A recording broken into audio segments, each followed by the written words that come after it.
Okay, let's take a look and see what we have here. I think one postcard, maybe one new one old, I'm not sure here.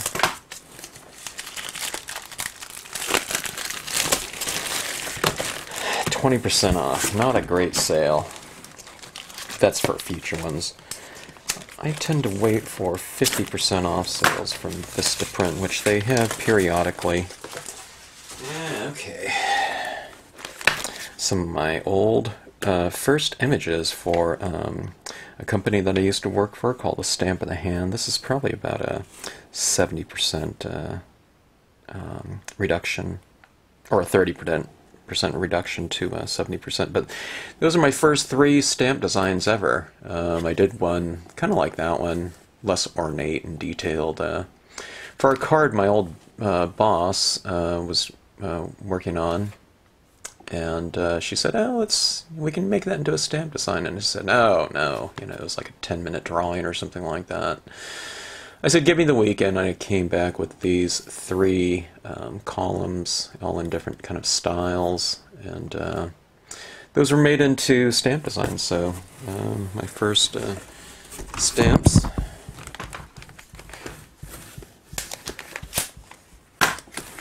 And those are part of the Greco-Roman series that they had discontinued, so I released them myself. And they come with all kinds of other elements. Scenic Sentiments, ran out of that sheet right there. These are called rack cards. They're a little bit more elongated. These are 2 orders that they consolidated into one shipment. I think. I'll have to go back and check my order. But I'm pretty sure that's what they did, because I only received 1 box today.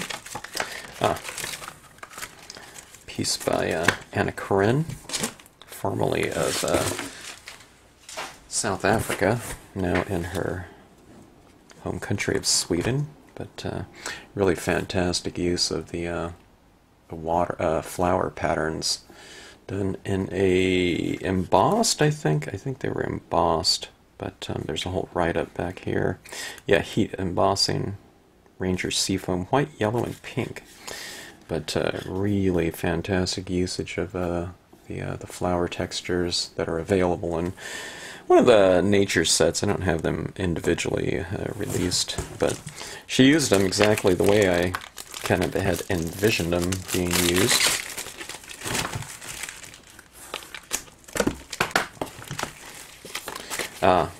This is a scene right here. I've ordered these before. These are in other probably unboxing videos, but this one was one where I really wanted to test out some, I don't know, some 3-dimensional possibilities for scenic stamping. So this is some actual reindeer moss, and I don't know, the original is kind of more in like a shadow box format, but look at that, that reindeer moss there looks pretty cool in relation to the rest of the piece. Someone said, "How did you stamp that out?" One time when they saw this piece somewhere. And I had to explain to them, nope, it's actually 3-dimensional. They probably thought it looks like, looks so realistic in terms of the dimensional aspect. Okay, inserts for scenic nature series, or nature sets. This one's number 12 here with the sailboat and lighthouse and seaside cove small. They did a good job on the colors are looking pretty good here. Alright, let me see what else I have here. I ordered a lot of small run reorders on these postcards here, just to get kind of more of a variety of scenes here. Oh, that was another one of Anna Corinne's. Maybe what happens is they, after you place an order, there's these pop-up come up and say, alright, you got 20 minutes, and if you want to order, 50 more of them, we'll give it to you at this, price or that price or something like that. It also depends on how they're doing the run. Sometimes it's they have it batch, they gang, print these up on master sheets, and then they chop them all down per people's order. This is another one by Anna Karenina, but she used the scenic sentiment, and look at the leafless limbs here with little watercolor touches. These are, of course, watercolors in the background, but yeah, you can kind of tell here her photographs of her pieces came out very well. You can see the textures of the watercolor paper here. But she's a fantastic watercolorist and really utilizes that media and her techniques with the stamps very well. Okay, this is a scene done by a former store client, wholesale client that was located in Maine, and he did a really fantastic scene here. Richard Goulet of Mainly Stamps, all those stores that used to kind of include some sort of reference to maybe the city or state that they're in, or region. Okay, this is one of my scenes that I did for a video. Video number 56, called Purple Mist. This one right here, kind of the gist of the what I was talking about in the video is that you don't always have to go for something that's super, I don't know, close to, referencing some, I don't know, a visual that you'd see out in nature, okay? Now you might see these types of colors in some type of situation, maybe it's a twilight or something like that, or whatnot, but you can go for, whatever colors you like, whatever triggers that kind of emotional kind of response, and it could be your favorite color or something like that, or one of the colors that you've always liked, and just do this whole scene in it, and it will convey whatever type of mood. You can be more of like a, I don't know, it's not an expressionist piece, there's just not a lot of emotion in it or something like that, or you could say there is, but I don't know, just utilize things. We're not trying to, you certainly could, try to replicate something that a camera can do, but, as kind of, I don't know, visualists or something like that, which you are, when we are working with whatever media you're using, you really have free rein as to, whatever colors you want to use. All right, that being said, brown pathway, green, meadows, and kind of a purple sky or whatnot with this one right here. I always like that composition, but the reason why I like it, I think, I like that kind of the white pigment ink used in here as fog. I think it mellowed it out. When you take this scene right here, if everything was just as is, I think it would look like a good scene, but when you add that little bit of haze here and there, and in the background trees, it really oscillates your textures between both the crisp and the soft. So you get this kind of textural, I don't know, tapestry or whatever, when you're, things that kind of oscillate between different types of textures, visual textures, not, physical textures. It's all going to be, a two-dimensional thing there, but, you can just change things around. Variation, all variation isn't good, but without variation you can't get that, potential additional richness, that comes from contrasting things going on, contrasting colors, values, textures, etc. Alright, just a very simple composition. Someone is actually asking me about this one right here, the palm stalks and the fronds over this last weekend, but I don't know, this is kind of an alto cumulus cloud right up here. I kind of stamped it at an angle like that, so instead of the alto cumulus cloud just being straight across like that, which would probably be more of a kind of a mellower type of scene. Now you have this anytime you kind of skew things and you kind of tilt them, it gives this kind of movement to the scene. So the visual movement is a little bit different. So you have these clouds kind of, the textures are like that, but I've angled them like that, so they're kind of coming down like this, and here's these people right here, but we go back around up here, and here's these forms up here kind of going back, and so I have this kind of circular type of visual kind of movement going on within the scene. I don't do that too often. A lot of times my formats are kind of more, I don't know, they're more kind of foundation. You know, I have this kind of triangular type of composition. This one right here too. I mean, we have these reeds coming in this way. See, it goes like this. And we have these figures going off like that. So it kind of forms this kind of pyramidal type of composition. There aren't like 20 different, you know, compositional formats. You know, there's really some basics out there. And that circular one is kind of one of them. You know, but I'm not really analyzing that and kind of laying things out like that, you know, when I'm doing it. But, I don't know, this one's kind of more of this.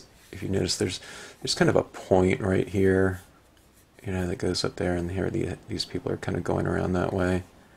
And there's the lead in right here. I've left a little bit of an opening, you know. Easy to do. You just stamp something in the middle, and you have these things on the side like this, these reeds, okay? And leave a little bit of an opening. It kind of forms this little structure right here. And that's kind of, it lends itself to kind of a nice kind of visual harmony when you do that, because there's a nice solid foundation. You know, one of the most solid foundations is a kind of a pyramidal type of thing, you know? Right? Wider on the base and kind of smaller up top.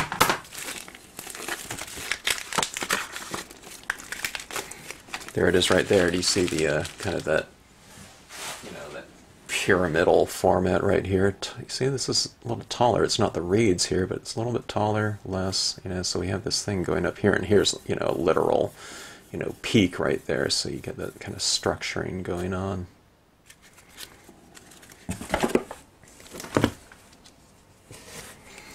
There's that little oscillation with the pigment ink, okay? So otherwise that mountain looks pretty good, but if you just, you know, add a little bit of pigment ink here and there, it'll oscillate the piece, the image, so it looks a little bit more dimensional that way.